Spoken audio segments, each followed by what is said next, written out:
Mr. Secretary General of IPU, Excellencies, ambassadors and representatives of governments and international organizations, President and Executive Director of Globethics, ladies and gentlemen, welcome to the 2024 Global Ethics Forum.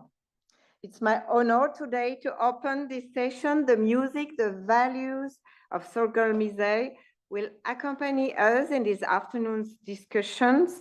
Globethics promotes, as you know, ethical leadership for a just, inclusive, and sustainable world. We are going to hear speakers, experts on topics about peace, sustainability, digital revolution, higher education, for the perspective of ethical leadership for a better future for all. To open this session, I'm pleased to give the floor to Professor Fadi Daou, Executive Director of Globethics, laureate of the Elevate Prize for Global Thinkers and Changemakers, and author of Political Humanism. Please, Mr. Fadi Daou.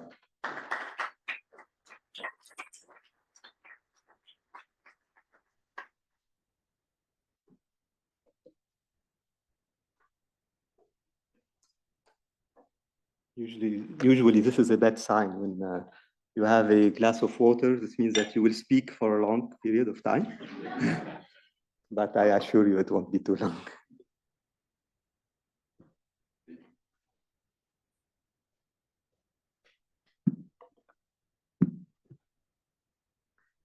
Excellency Mr. Martin Chungong, Secretary General of the Interparliamentary Union, Excellency Ambassador Tovar da Silva Nunes, Permanent Representative of Brazil, incumbent G20 Presidency, Excellency Ambassador Julien Thöni, Permanent Representative of Switzerland to the Conference on Disarmament, Excellencies, Representative of governments, intergovernmental organizations, private sector, civil society, and academic institutions, dear partners and speakers, dear presidents, international board members, and team of Globethics, ladies and gentlemen. Globethics was born in 2004 in the midst of the internet and social media revolution, inspired by the First World Summit on the Information Society with us in Geneva in 2003, addressing the role of governments and all stakeholders in the promotion of ICTs for development.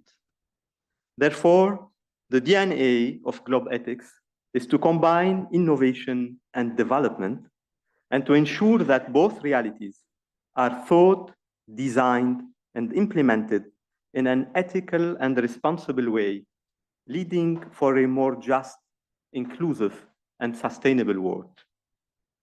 For this purpose, the Global Ethics Forum, GEF, was launched in 2009 as a global, multi-sectoral, and multi-stakeholder solution-oriented platform for dialogue, networking, and engagement, convening policymakers, senior experts, and practitioners from governments, multilateral and non-governmental organizations, private sector and civil society, with educational and faith-based organizations, among others.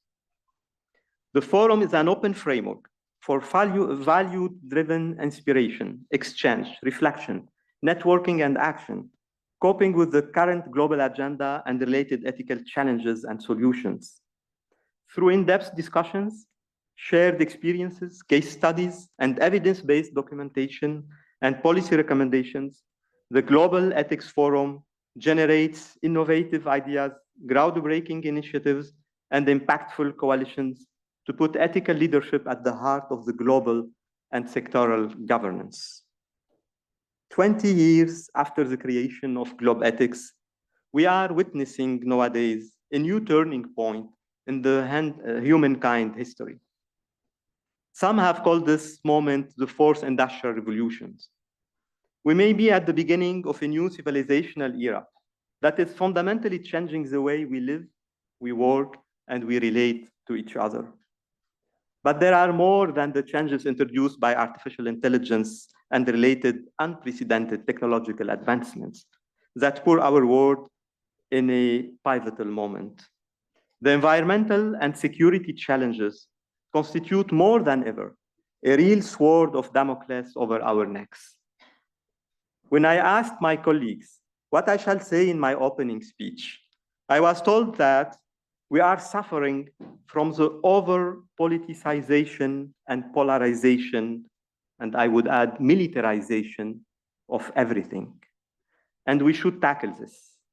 We need the courage, I was told, that is essential to ethical leadership, to say the truth while staying inclusive and open to the diversities of opinion, culture, and experiences. Indeed, at a time of celebration of 75th anniversary of Geneva Conventions, the dramatic deterioration of the global stability and human security is shocking and alarming. We have the ethical obligation to say the truth and stay able to make peace. The cost that civilians are paying is at a dangerous scale in Gaza, Israel, Ukraine, Russia, Sudan, and in so many other places across the world. We have been recently reminded at the World Humanitarian Day that already, and maybe more now, 209 UN humanitarian employees were killed in Gaza, which represents the highest number of UN victims in conflict since the creation of the United Nations. When the boundaries set by international law to safeguard lives in times of conflict and wars are being so dangerously denigrated, it means that we are heading in a wrong and dangerous direction. However, there is still courage to face this dangerous impunity, which I see emerging within the global public opinion, especially through youth mobilizations, but also on the institutional level. For example, when the judges of the International Court of Justice assume their role of guardians of the international law and the human sanity. The latest draft of the Pact for the Future, which will be endorsed and launched in New York in 3 weeks from now by the UN Summit of the Future, states that, and I quote, "We are at a time of profound global transformation. We are confronted by rising catastrophic and existential risks, many caused by the choices we make. Fellow human beings are enduring terrible suffering. If we do not change course, we risk tipping into a future of persistent crisis and breakdown." End of quote. Yet, with this alarming call, the Pact ensures that this can also be, and I quote again the Pact, a moment of hope and opportunity. Global transformation is a chance for renewal and progress grounded in our common humanity. Advances in knowledge, science, technology, and innovation could deliver a breakthrough to a better and more sustainable future for all. The choice, the Pact says, the choice is ours.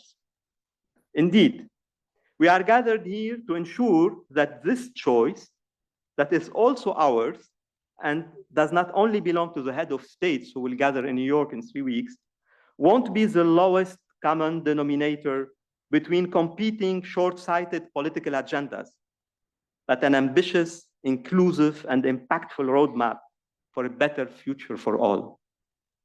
Unfortunately, I shall say that there are zero mentions in the whole Pact for the Future to ethics or values. It's more than 15, 20 pages of document. We only read about ethical usage of technology. And the word value is used once in its economic meaning. We tried, and we are still trying to change this. If not in the text, probably too late now, at least in the mindset of the decision makers. The humanity is hunger not only for food and peace, but also for hope. The hope for a brighter future that we owe to the young and future generations. Only ethical leadership can guide us towards hope.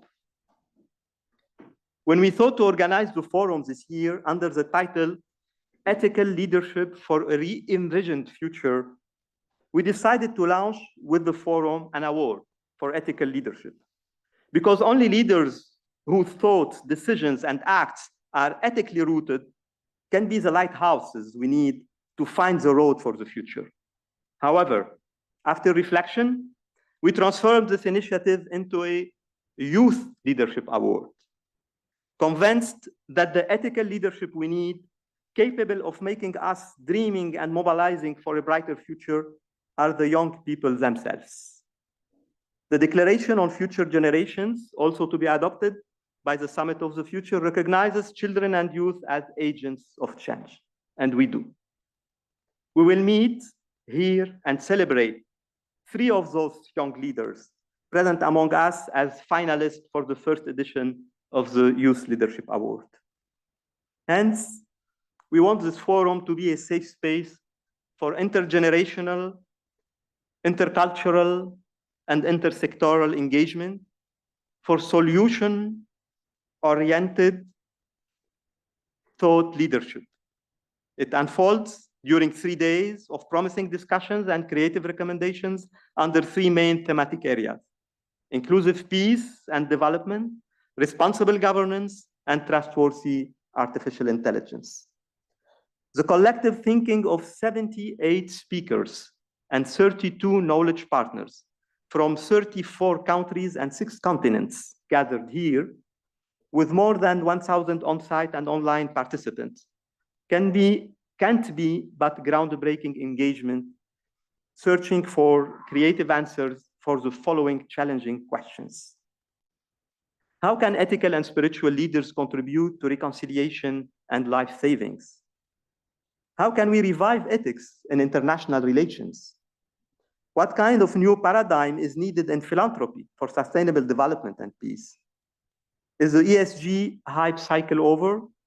And how the private sector can contribute to a sustainable and inclusive future? How to understand ethics and compliance, navigate their respective specificities, and integrate their application for better responsible governance? Can the 4th Industrial Revolution serve human dignity and unity? How can the higher education institutions move from fighting back to guiding the responsible innovation generated by AI?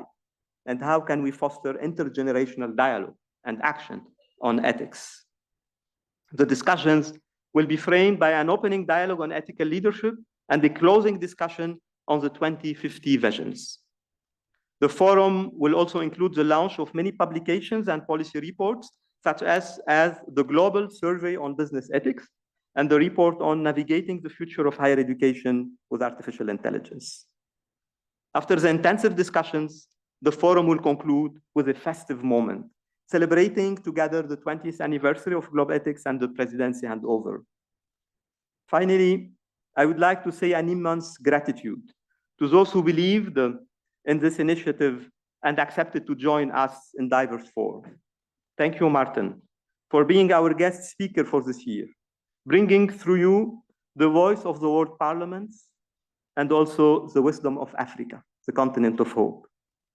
Thanks also to Swiss and Brazilian ambassadors who as well joined us to express the G20 perspective and the Switzerland perspective on the question of ethical leadership. Bienvenue, Madame la Présidente, content, and thank you also for having joined us in this opening session. We are also looking forward to hear your comments. A special thanks also to all the speakers and moderators, but also to the musicians, Sogol and Nikolaus, whose performance is part of our expression of hope through the beauty and symphonic harmony of our different cultures.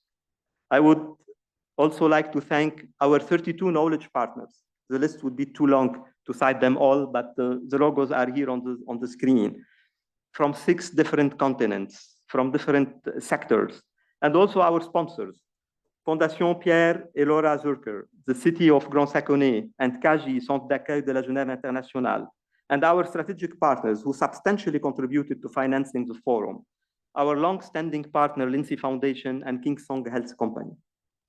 My speech comes to an end, and it's time to use my glass.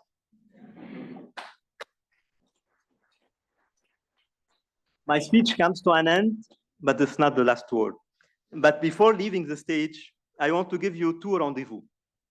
The first one on Wednesday afternoon to present the conclusions of the forum, which also will be published in a policy report that you will receive. And secondly, I give you another rendezvous next year for the following edition of Global Ethics Forum, to continue our journey together, because as the African proverb says, if you want to go fast, go alone. But if you want to go far, go together. And definitely, we want to go far. Thank you.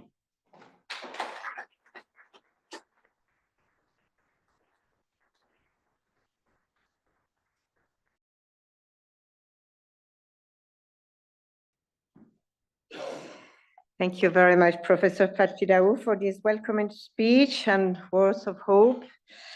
Ms. Dora Yang is a founder and president of Qingsong Health Group in China. She has played a big role in China's medical security system. Ms. Dora Yang is renowned as a trailblazer in the field of internet-based healthcare assurance, providing assistance to millions of families. I'm pleased to give now the floor to Ms. Dora Yang.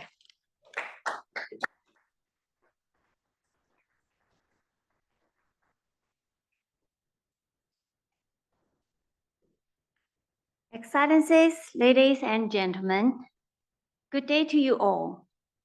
As we are gathering here in Geneva, known for its openness and creativity, we find ourselves at a timely moment. In a world facing the challenges such as wars, humanitarian crisis, having conversation in a newer setting like this is more critical than ever. Qingsong Health, as a company decided to advancing life and health, is honored to support this forum. As one of strategic partners, promote global conversations and inclusive development. Today, as we talk about ethical leadership for peace, development, and trustworthy AI, I'd like to share some thoughts from our experience at Qingsong Health, focused on AI in healthcare. First, AI as a bridge builder. AI really shines when it comes to break down geographic barriers. In certain years, telemedical consultants has increased by over 200% globally, making it possible for millions to access specialized medical care, especially in the remote area.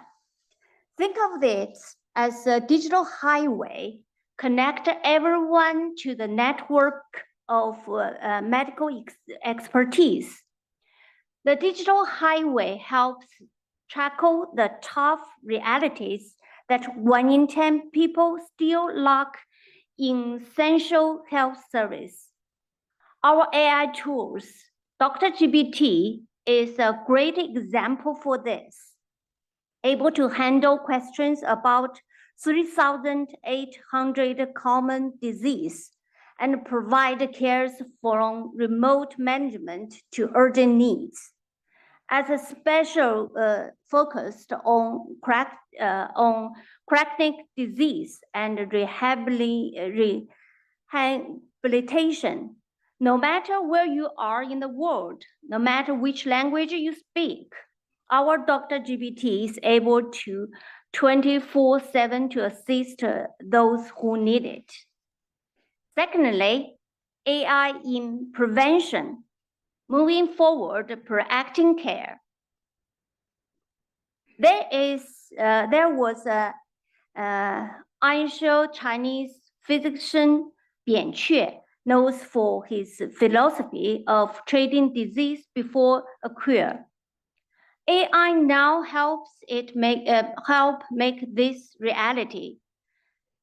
Studies indicate that early intervention strategies powered by AI can cut healthcare costs by up to 30% and significantly enhance the patient well-being. Our innovative health detector combines Asian wisdom and advanced infrared technology to identify disease risk and offer personalized health advice tailored to individual needs. This blend of traditional and technology shows our commitment to proactive wellness. Lastly, ethical AI, keeping innovation human-centered.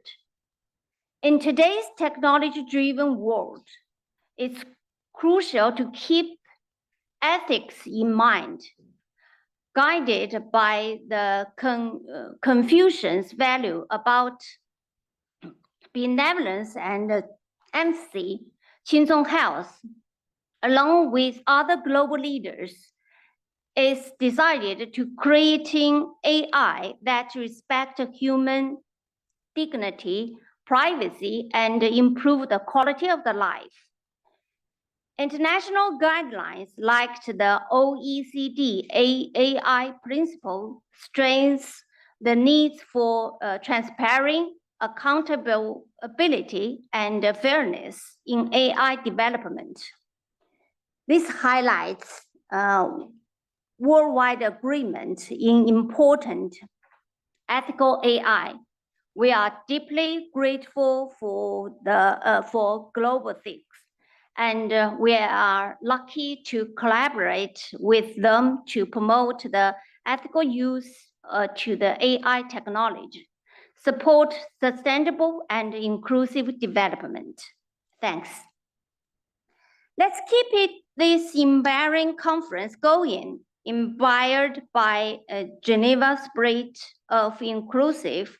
Qingsong Health is committed to ethical innovation and Globethics leadership in policy dialogue. Today, we are paving the way for brighter, healthier future for all. Thank you and have a good day.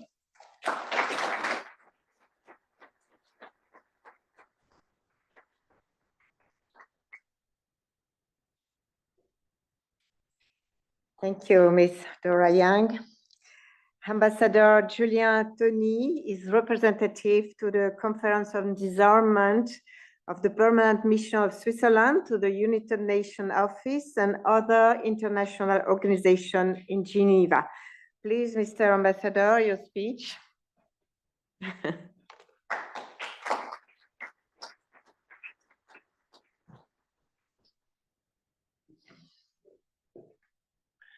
Madame la Présidente du Conseil d'État, Excellences, distinguished delegates, ladies and gentlemen, it is an honor and also a pleasure to address you today as a representative of Switzerland to share thoughts on the fundamental theme of multilateralism, ethical leadership in the face of the great challenges of our time. This discussion is particularly timely, just 2 weeks ahead of the Summit of the Future, which was mentioned by you. Ethical leadership will be essential in ensuring that commitments made at the summit translate into concrete actions. In my understanding, ethical leadership is about decision-making and actions that transcend narrow individual interest to promote the common good. It addresses shared global goals that benefit all of humanity and balances short-term needs with long-term goals, offering future generations a sustainable and equitable future. Geneva is the ideal setting for this discussion. Not only it is a crossroad of global diplomacy, but it is also a city where ethical leadership has shaped international norms and institutions for over a century, making Geneva a center of international governance. In 1863, the Red Cross movement was founded here, laying the groundwork for an ethical commitment to protecting human life and dignity in times of conflict. In response to the calamities of the 2 world wars and then the changing nature of conflicts, nations have sought solutions through a reinforced multilateralism, using dialogue and cooperation. This led to the creation of numerous international organizations, now 43 in Geneva, and the development of norms that continue to guide our actions today. The objectives of these organizations and norms, deeply ethical, include the peaceful resolution of conflicts, the promotion of disarmament, the defense of fundamental rights and sustainable development, the protection of the environment, as well as economic and scientific cooperation. And scientific cooperation also for peace, of course. For instance, the International Labour Organization, established in 1919, was founded on the conviction that lasting peace must rest on social justice. These advances are rooted in rich dialogues anchored in diverse religious, philosophical, cultural, and also legal traditions. They are the result of a constant dialectic between defending national interest and upholding universal human values. Today, facing unprecedented challenges such as the climate crisis, rapid technological developments, and increased polarization in international relations, it sometimes seems the world is drifting away from basic ethical principles. It is evidenced by the brutality of current conflicts and the disregard for the Geneva Conventions in Ukraine, Sudan, Yemen, Gaza, to quote only a few examples. Geneva, with its central role in promoting international dialogue, is and will remain essential for addressing global challenges, guided by an ethical compass grounded in international law. Maintaining this compass is not optional. It is a legal and moral obligation enshrined in the United Nations Charter, the Universal Declaration of Human Rights, the Geneva Convention, and other important treaties. Let me illustrate with a few examples where Switzerland, as a staunch defender of multilateralism, sees a space for ethical leadership in and from Geneva. First, in peace, enhancing efforts to prevent conflict and sustain peace, combining local, national, and multilateral efforts, as proposed by the new Agenda for Peace of the United Nations Secretary General. A more resolute focus on preventing conflict through a comprehensive approach addressing their underlying drivers, and exercising mediation, dialogue, and diplomacy is required. Second, in disarmament, regulating autonomous weapons systems to ensure compliance with international humanitarian law and banning those that do not comply. The second meeting of the group of governmental experts on those weapons laws took place last week in the Palais des Nations. In humanitarian efforts, prioritizing the protection of humanitarian personnel in armed conflicts, following up on Switzerland's resolution at the Security Council this year, but also welcoming 2 meetings dedicated to the conflict in Sudan on humanitarian access and ceasefire, respectively in July and August of this year. Third, fourthly, in technology, using Geneva as a global hub for digital governance with initiatives like the Giga project to connect every school worldwide to the internet, bridging the gap for over 1 billion children. Fifth, in human rights, supporting efforts to ban the death penalty and address associated human rights violation, as reflected in Switzerland 2023 Human Rights Council resolution. And sixth, in environment, peace and security in the broadest sense, collaborating to ensure the equitable and sustainable use of shared water resources, as water is the source of life. In conclusion, I would like to again underline that ethical leadership requires continuous reflection and sometimes difficult decision to preserve the integrity and credibility of foreign policy in a rapidly changing world. It will continue to play a central role in guiding political processes and ensuring that commitments lead to tangible and measurable actions. I'm confident that our discussion at the forum will advance this reflection and mobilize action-oriented partnership. I look forward to learning about the outcomes of the forum. Thank you for your attention, and I wish us fruitful and enriching discussion.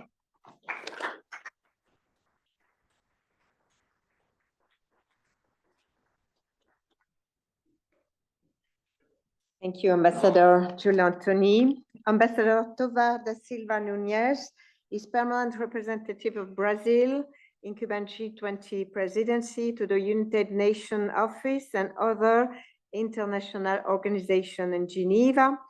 Mr. Ambassador, you will share with us your perspective on the ethical leadership. Thank you very much, Madam President of the Council of the Republican Canton of Geneva, my dear friend Martin Chungong, Secretary General of the IPU, Excellencies, dear friends, allow me to greet and salute all speakers through you, Martin, as guest speaker. It's an honor for us to be here today. And before I start my formal speech, allow me to say how rewarding and inspiring it was to begin with the music interlude, the music moment. It reminds me of my time in India as ambassador, my first post, where every meeting was preceded by the invocation of forces of energy, of light. And I think that to discuss ethical leadership, we need more than words. We need more than actually what we usually have in our multilateral meetings. We need engagement, we need decision-making, but we also need a lot more energy than the usual lot of instructions that we receive from our capitals. So thank you very much for allowing us to have that kind of inspiration. I also want to acknowledge the very inspiring words of Professor Fadi Daou for also a little message on negotiators of the Pact of the Future. It did not go unnoticed, and we still have to do a lot more to incorporate issues related to ethics and values. And I think that although we keep repeating the word values, and then we sometimes fail to put that into our commitments and to our normatization exercise. As I said, it's an honor for us to be representing Brazil as head of the G20, because I think that the subject theme of the forum fits perfectly into what Brazil has chosen as a motto for our G20 presidency. Our slogan is building a just world and a sustainable planet. And that reflects our commitments to these values of justice, but also social justice that is contained into sustainable development. And we have set as our priorities three. First one is social inclusion and combating hunger and poverty. I don't think anybody here can claim that we are going to be ethical while people go hungry and in poverty. Energy transitions and promoting sustainable development. Again, sustainable development presupposes three different axes, and it's not only about environment, but also social and economic issues. And so this, again, is laden with values and ethical considerations. And finally, reforming global governance institutions, because we claim that the way the world is organized nowadays is not conducive to more ethical leadership or to more results, especially in combating social inequalities or the lack of access to resources and solutions. So these are the three priorities that Brazil has chosen as our priorities for the G20. We are particularly happy to see or to have a G20 at a time where it has expanded to include the African Union. This is not a minor detail of history of the G20, so that we see G20 being a lot more than only the 20 economies that were in the past leading the world. We are actually opening space to welcome more nations, and we are particularly happy that under President Lula's leadership, we are now incorporating the whole of the African unit in our deliberations. Now, global inequality is widening at an alarming rate, and as we move further to achieve key goals, particularly SG1. SG1 is poverty eradication. So we have to make sure that we do not fail on the very first sustainable development goal that we have already created. See, sometimes it's not about changing the commitments, not changing the agenda, to just abide by them, comply with our commitments. That's the first rule that we see. That goes also for issues like international humanitarian law, for example. It suffices to abide by the Geneva Conventions. They are very well, they're going very well, thank you, in this after 75 years. but we need to commit to them or recommit. SDG 2 is zero hunger. Again, one very dear issue to us and a very important task for us to conduct. Now, both hunger and poverty remain persistent challenges that not only hinder development, but also have far-reaching repercussions, for example, on climate change. So one is the cause of the other as well. And then the management of climate change does require addressing hunger and poverty. Public health. We've tried to reach an agreement on a pandemic agreement, and we will not reach any ethically acceptable agreement if we do not grant unhindered, timely, affordable access to medical countermeasures, be them therapeutics, diagnostics, or vaccines. And we're also facing an intergenerational inequality. So this is something that also should capture our attention. Now, Brazil is proposing to establish in the summit of the G20 in November what we call a global alliance against hunger and poverty. Again, going to basics, SDG 1 and 2. This initiative aims to revolutionize our approach by leveraging innovation, fostering collaboration, and supporting country-led implementation of policies targeting the most vulnerable. It seems obvious, but it has not been the priority to tackle the issues that are reaching the most vulnerable. It seeks to accelerate progress toward the SDGs and build a more equitable world. Now, this alliance will welcome voluntary participation through tailored statements of commitments from countries, international organizations, development banks, and others, and other actors. Its official launch is planned, as I said, for the G20 Leaders Summit in November in Rio de Janeiro, Brazil.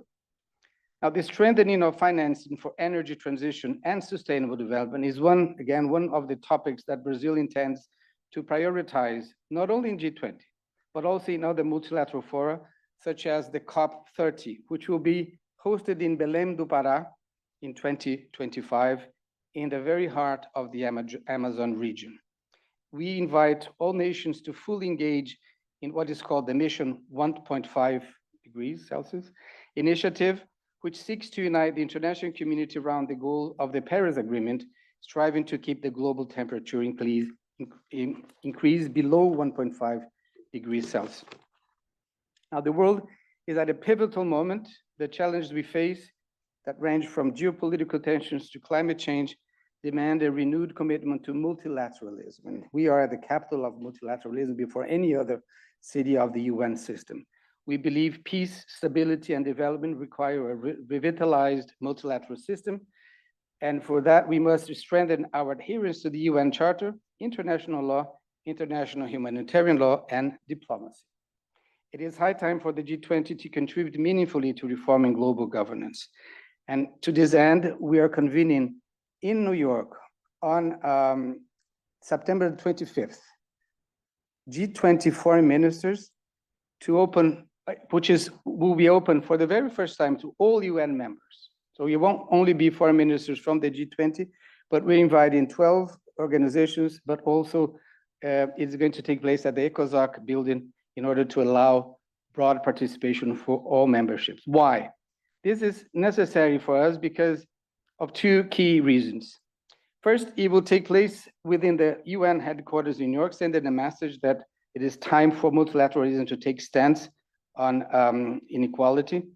And it also symbolizes our unwavering belief that the UN must remain at the heart of the multilateral system. There's no alternative possible or viable.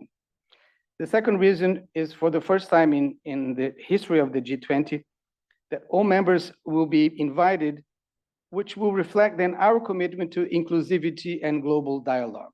Again, it's not our intention to keep the G20 an exclusive club, rather the opposite, allow it to work towards various directions in our planet as a whole. Now, Geneva highlights the importance of inclusivity in global governance. Here, we work closely with civil society to ensure broad-based support for our initiatives, and institutionalizing social participation is for us vital for a fairer, more sustainable world.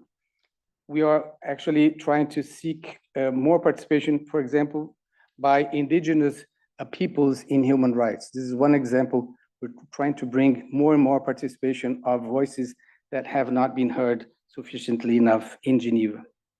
Issues like gender equality, social inclusion, and sustainable development can benefit greatly from civil society engagement. Now, Brazil's administration has reinforced support for civil society in our foreign policy. We have held, for example, what we call the Amazon Dialogues, the Mercosul Social Summit, and the D20 engagement groups. I'm saying this because there is place for non-state actors. This is not something that states alone will tackle, inequality. And then again, this commitment is highlighted in the G20 Social Summit, where civil society will play a key role in shaping the global agenda. So I try to share with you our priorities, our program, and allow me to finish with the words by our president that says that the future will hinge on our capacity to overcome historical inequalities and injustice, enabling us to prevail over the current challenges faced by humankind. I thank you very much.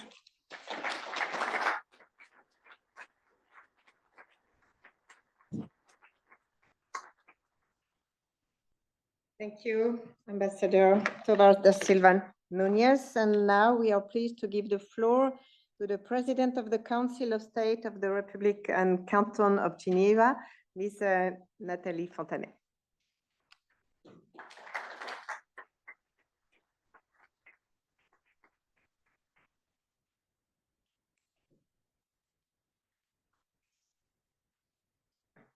Ladies and gentlemen, distinguished guests, as we gather here today, we are reminded of the crucial role that Geneva plays in promoting a better future for all through global cooperation. For more than 160 years, Geneva has offered its hospitality, infrastructures, intellectual resources, and neutrality to support the mission of global players, contributing to a safer and more just, more prosperous and sustainable world. These players are more than 680 international organizations, NGOs, and permanent missions nowadays. They have never been so numerous. Geneva is proud to host them. I'm pleased to see several of them in the program of your forum. This shows the appetite of the international Geneva community for serious discussions about ethics. Our answers to global challenges cannot be purely technical or dryly scientific. A moral component is obviously indispensable. A clear moral compass to guide our decisions is needed by all of us and every day. In today's turbulent times, communities from north to south and east to west do not live side by side, but together on the same planet and increasingly with common challenges. In this context, intercultural dialogue plays a crucial role. By engaging in meaningful conversations with individuals from different backgrounds and perspectives, we can break down barriers, foster mutual respect, improve mutual understanding, and hopefully discover common values. Actually, I'm profoundly convinced that when it comes to issues like peace, rights or health, all human beings share similar values. International humanitarian law is a good example in this respect. We are commemorating this year the 75th anniversary of the 4 Geneva Conventions. These texts are universally ratified since 2013. They enshrine values of care and respect for those who do not participate or do not participate anymore in hostilities. These values have existed for a long time before being codified in international treaties. And these values can be found in ancestral cultures and traditions all over the world. In conclusion, let us remember that the future of our world is in our hands, and it is up to us as responsible leaders and global citizens to work together towards a more ethical and sustainable future for all. The state of Geneva is glad to have modestly contributed through the International Geneva Welcome Center to your gathering. I sincerely wish you every success and thank you for your attention.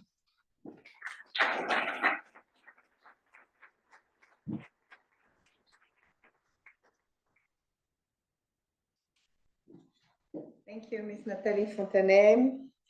We are going to discuss all these issues in a few minutes with a panel of experts. To conclude this first part of the Global Ethics Forum, I am pleased to handing over to the Secretary General of Interparliamentary Union. Please, Mr. Martin Chungong.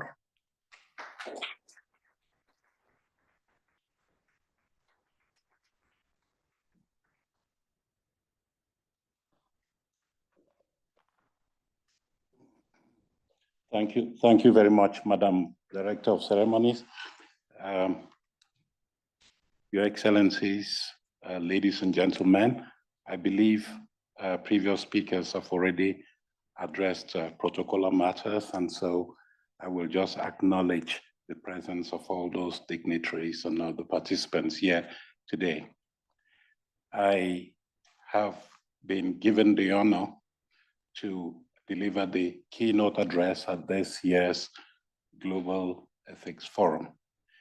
And I feel very humbled by this privilege. When I look at the title of this year's forum, I could say it could not have been more appropriate. We are seeking to address ethical leadership in a re-envisioned future.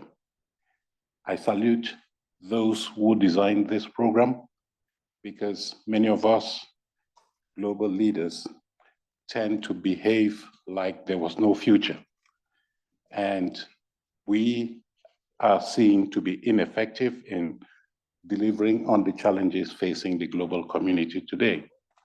And you'll all agree with me, I believe the designers of the program have adequately explained that there is no paucity of challenges facing the global community today. We have conflicts raging around the world. We have the emergence of new technologies, including AI, is at once a source of hope and a source of concern for many of us, because it is fraught with a lot of uncertainties. So I believe in the minds of the framers of this meeting, they wanted us to re-envision a different world from what we know it today. And that world would require a new way of thinking, so that some of those mechanisms that we have in place today cannot be called into question. I have no doubt that multilateralism will continue to be at the forefront of the global response to the challenges facing us. So it's not a question of saying you do away with multilateralism. That would be like throwing the bathwater with the baby. We need to see how we can reframe multilateralism so that it can be more effective, it can be more legitimate, and in this way, be more relevant to the needs of the people. In fact, when the United Nations was created, in 1945, the reality was, of course, the same. You had conflict, we needed to resolve conflict, but you had some stakeholders who were limited in number. But today, we do have the emergence of many other stakeholders, which I think should be included in our multilateral mechanisms today. So I speak to you today in my capacity as Secretary General of the Interparliamentary Union, the global organization of parliaments across the world, some 180 of them. And so the experience that I'll be sharing with you will be reflective of what I have seen over the years as head of this organization in terms of the position of parliaments and parliamentarians.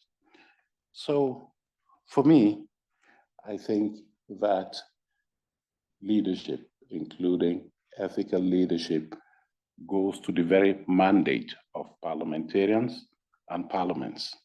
Parliamentarians are the representatives of the people, and they have to have the moral weight to represent the people and deliver on their expectations.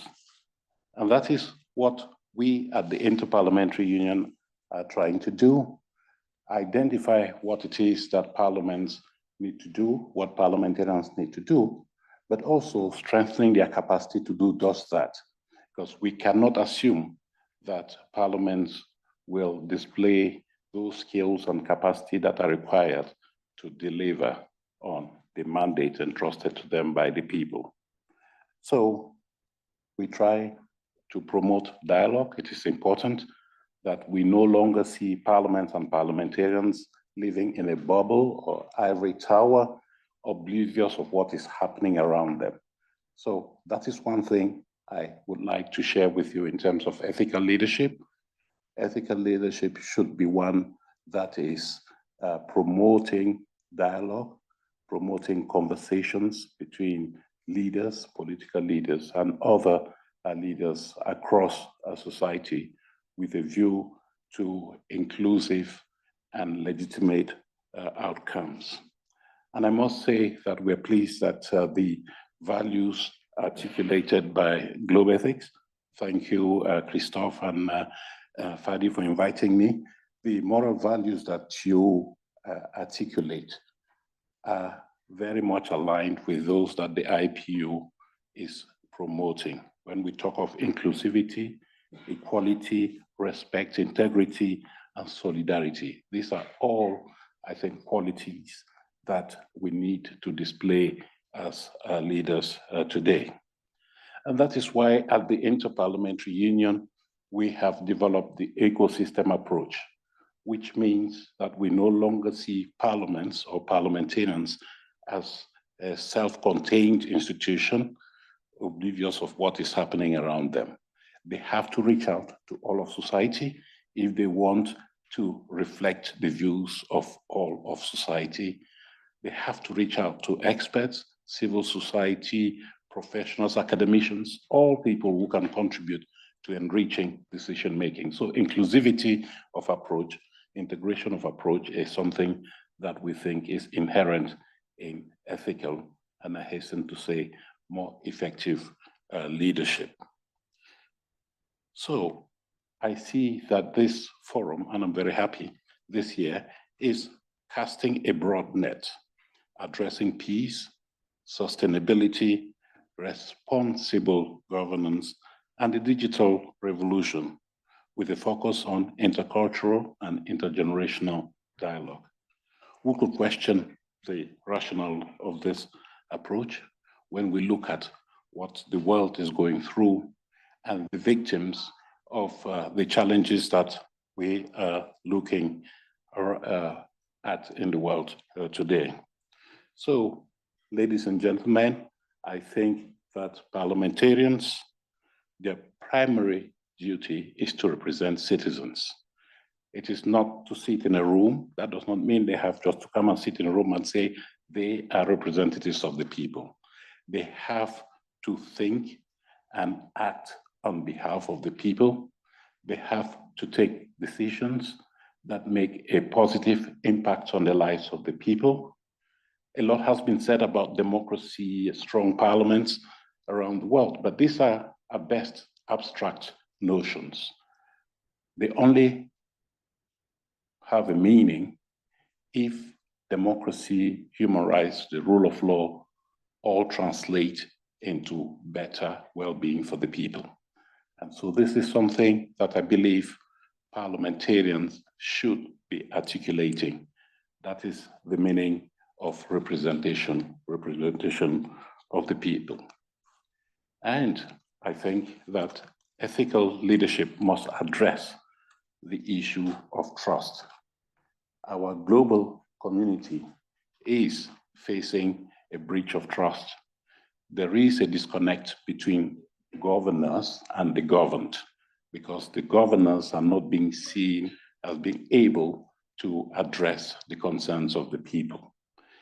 We look at our global institutions, our multilateral institutions, they're not trusted anymore because in spite of the existence of the IPU, the United Nations, the war is raging in Gaza. The war is raging in Ukraine. We are yet to find solutions to this, which therefore means that we have to step up the game. And I hasten to say, I think a previous speaker mentioned it, it's not that we lack the mechanisms are there. We need just to rededicate ourselves to implementing those mechanisms with a lot of devotion.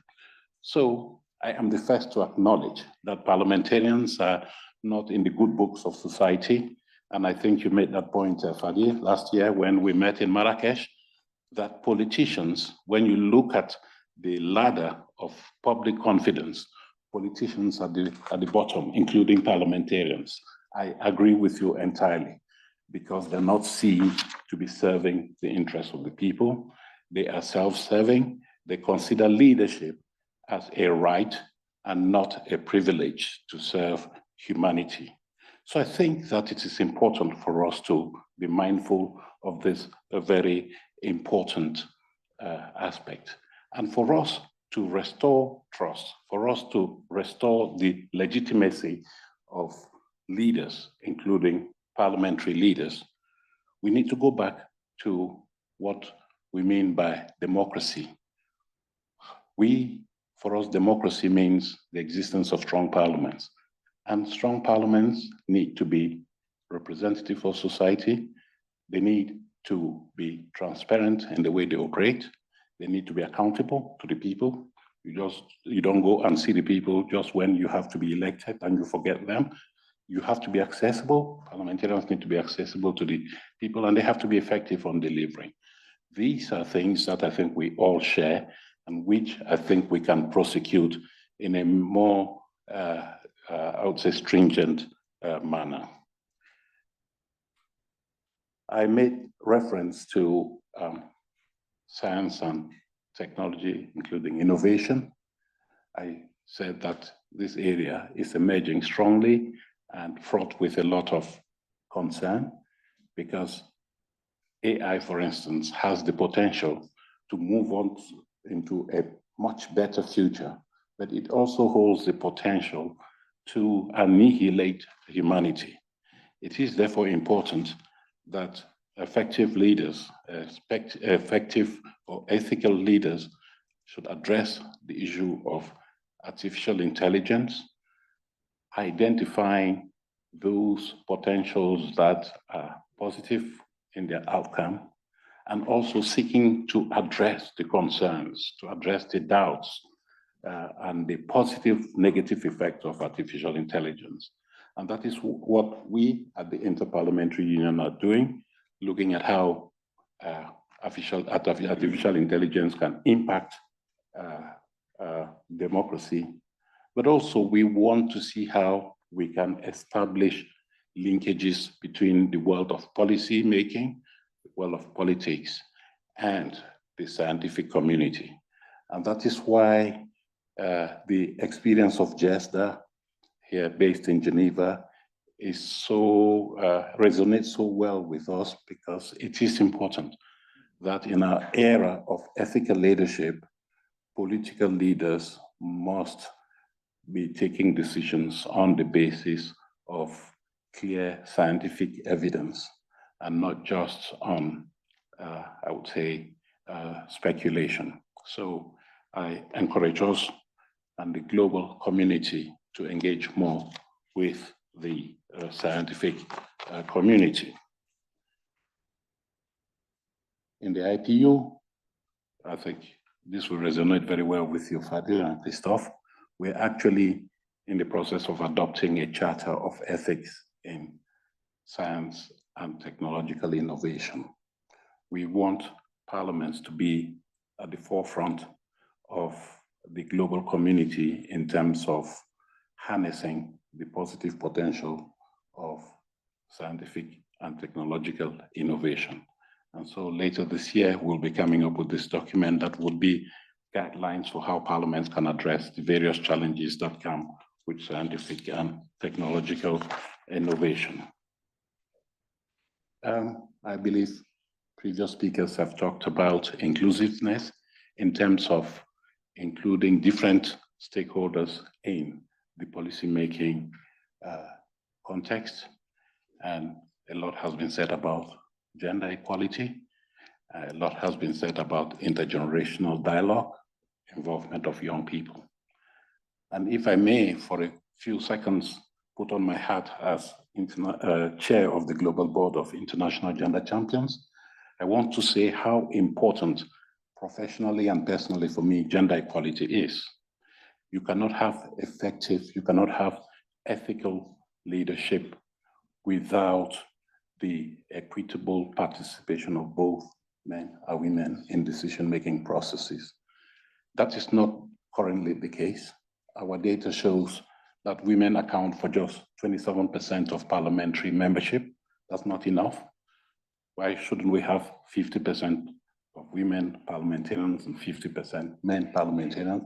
Because that is the relative ratio of parliamentarians or society in general. So we want to fight for more gender equality. And in this particular aspect, it is not only in terms of numbers. Women should be able to be given positions where they can make a difference in decision making. And talking about gender equality, we need also to address those concerns or those challenges facing women who go into politics. We do see, and the data is out there across the world, that women politicians are more likely to be victims of gender-based violence on account of their involvement in politics than men. And so we need to address this head on. It's not, I think, a good thing for women to be victimized on account of political ambition. And I would like to say the same thing for young generations. We travel, I was in Salzburg a few days ago, and we're talking about the future of Europe in an uncertain world, a reinvention world. And one of the things that we're keen to point out was that it's no longer on to say that young people are the leaders of tomorrow. They are the leaders of today. They have to contribute to decisions that will govern society over future generations. And so we don't have to wait for them to be leaders in order to take those decisions. And so for us, it's very important. And when you look at the global statistics, you have society in general that has 60% made up of people under 30 years of age. Do you know what percentage of that age bracket is represented in parliament? It's appalling, under 3%. Less than 3% of young people are represented. Young people under the age of 30 are represented in those institutions that are supposed to be making decisions and policies that govern their future. So we have come up with this campaign called I Say Yes to More Youth in Parliament, and leaders across the world, including heads of state, are signing up to this campaign in order to bring more young people in the mainstream of policy making decision. Let me use this opportunity to say a few words about our partners. Globethics, thank you for reaching out to us to be knowledge partners in this forum. We are also pleased to count you among our knowledge partners, and we did appreciate, Fadi, your interventions last year during the first ever parliamentary conference on interfaith dialogue, which took place in Marrakesh. And again, I think this speaks to the need to reach out to multiple stakeholders. People may say politicians and religious leaders coming together constitute an unholy alliance, but that's not true. They have mandates that overlap. They have mandates that resonate very well with society. So I was very pleased that you could participate, Fadi, in this event. And we were pleased that the dialogue that took place between parliamentary leaders and religious scholars and others, senior, was very fruitful to the extent that today there are calls for more such encounters. And we are set in the context of the Catholic Church Jubilee next year to organize a major conference in follow-up to Marrakesh at the Vatican this time. So we think that inclusiveness is the name of the game. So we cannot have any leadership that is exclusive or divisive. I would like to conclude, because I think we're running out of time, but just to offer a few thoughts about ethical leadership. First of all, I think an ethical leader should be listening, not just hearing. Ethical leaders must listen, which means that they should dedicate themselves to understanding the concerns of their interlocutors instead of just using their ears. That's one thing, which leads me to the fact that ethical leadership has to be compassionate, it has to be equitable. And I think it's Madame Fontanet who said that we cannot limit ourselves to just technical solutions. They have to be equitable, they have to be fair to the people. Also, ethical leaders need to see and not just look. We need to see who the personality is behind Ambassador Silva, which personality is behind Christophe and anybody else here, rather than just their physical appearance, and factor this into their decision. Ethical leadership requires that politicians and others speak out against injustice and speak up for the marginalized. The marginalized are a category that we have to pay attention to. And I would like to say that ethical leadership is steeped in the common interest. I think that point has been made by all the previous speakers, over and above individual parochial interests.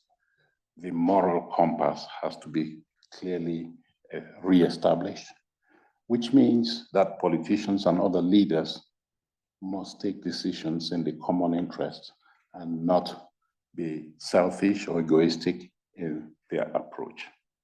This means that ethical leadership should be transparent, it should be accountable, it should fight morally reprehensible actions such as corruption. This is something that I think is important. Ethical leadership has no place for populism, for hate speech, for divisive speech. Ethical leadership should be rallying all of society to tackle the problems and challenges facing all of society. And lastly, ethical leadership should be people-centered, which means that as a leader, we should always ask the question, in what way are my decisions or actions beneficial or negative to the interests of the people? If we cannot have clear-cut answers to this question, then we are required to think twice. So I will just conclude with those words to say that this world, it is not a question of lack or shortage of moral values and principles. What we need to do in the context of efficient or ethical leadership is to rise to those values and principles that are universally recognized: human rights, rule of law, equity, equality, and all of that we have them. And so for me, ethical leadership is just that. We need to step up the game. Otherwise, we will not be deserving of the trust that the people have entrusted to leaders such as ourselves, parliamentarians, and those sitting in this room. Thank you very much for your attention.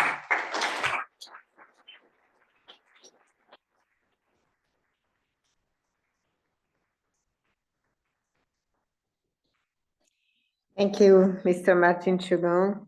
Before calling our expert to the panel, we have the pleasure of hearing Solongo Mirsai's music again, this time with Nikolaos Dimitriadis, a Greek scholar and musician, founder of the Smile World Tour, a project about love and respect for creation, human and nature. Please.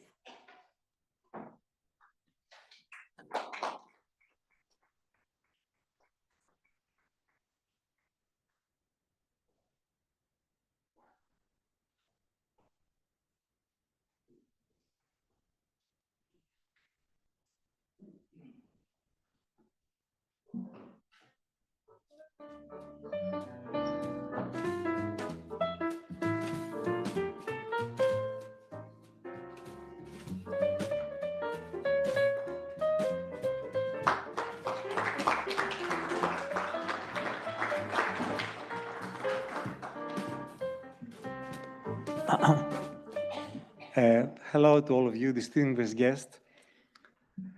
I met Sogol just 78 minutes ago.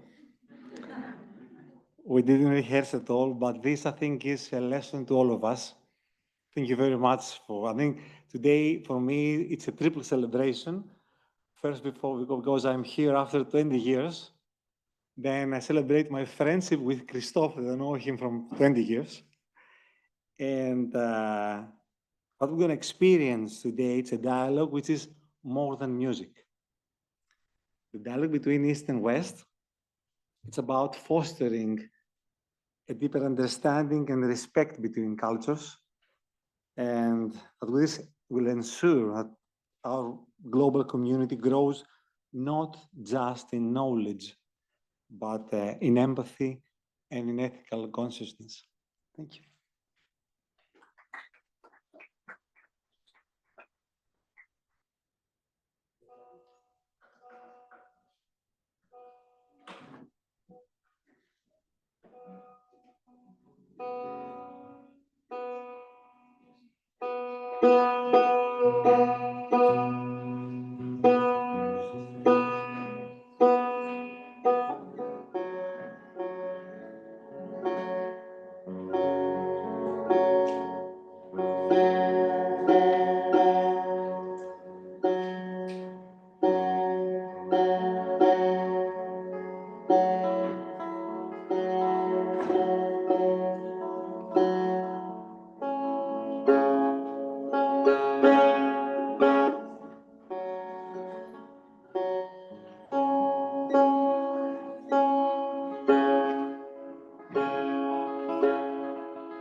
Thank you.